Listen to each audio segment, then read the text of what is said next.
Our next speaker, Executive Director Andrew Berman from Village Preservation. Thank you very much, and thank you to both the Assembly members, the State Senator Chris Marte, for doing this. Let's be clear what we're talking about here. This is a plan to create more and bigger, super tall, super luxury high-rises for the super rich that's being packaged as somehow addressing our city's affordability crisis.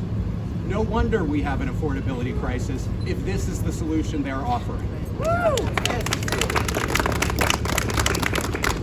The premise that we need to build more and bigger of these buildings that typically serve as the third or fourth home for people who are the globe-trotting super rich, and that somehow is going to help the average New Yorker, is ludicrous on its face.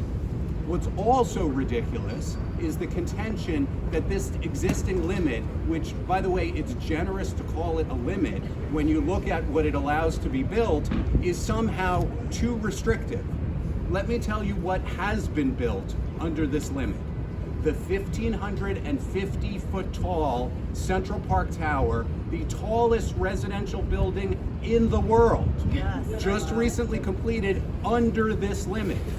In addition to that, multiple buildings across New York City of 1,500 units or more have been built under this limit.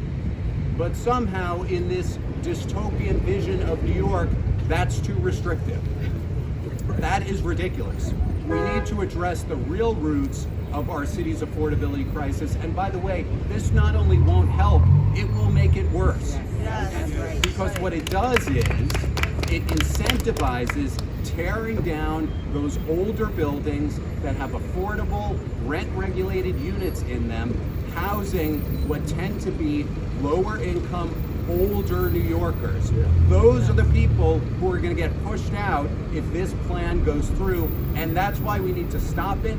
That's why we need to preserve our neighborhoods, preserve our existing affordable housing, and look for real solutions to our city's affordability crisis. Thank you.